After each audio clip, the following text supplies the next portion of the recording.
Our fourth tip already here. What I said, don't trust Meta's attribution. Make sure you do this instead.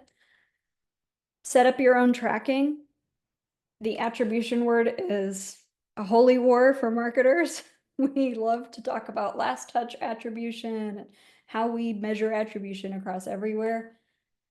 If you trust Meta to only do your conversion tracking, they're going to take as much credit as possible. Any possible way they can manipulate the data to make it look like you're getting a ton of conversions, that's what they will do. I talk to business owners every single day who say, we've been running ads. Our agency doesn't understand why they're not performing because the agency is saying these ads are performing great. We're having all these conversions. But what the business owner says is nobody's walking in the door. Nobody's making a reservation. Nobody's buying my product.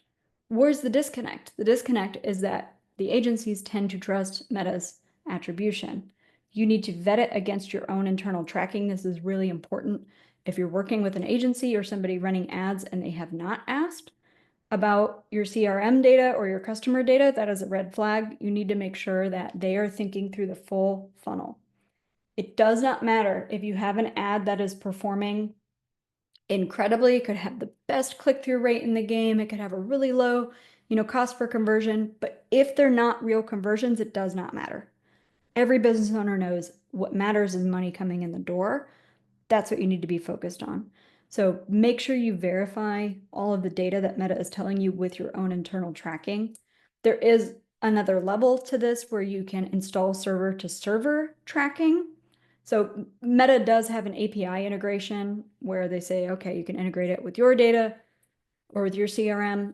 They haven't really updated it much in many years. They've been distracted with the metaverse and all other things that they're doing.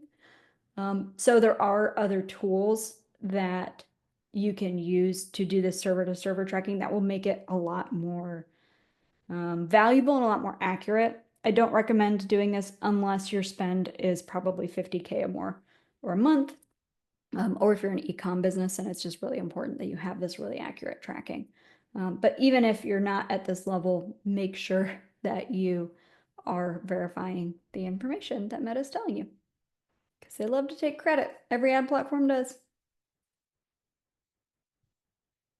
And here's a bonus. I know I said these were 5 tactics, but I wanted to throw this one in because I think it's really fun.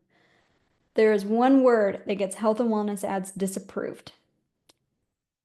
It's you. You're the problem. Literally, the word you is the problem.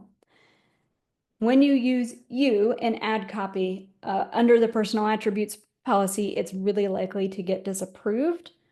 Even a simple line like saying, "Are you tired?" can get your ad flagged. The problem with Meta and any ad platform is that they are really fighting hard against spammers and scammers. And if they flag even one of your ads, it can get your entire ad account completely banned. And there's almost no way to undo that. So even if you have 10,000 ads running and only one got flagged, it can still ban your account. Doesn't matter how old your account is, how much money you're spending. So just be really careful with things like this.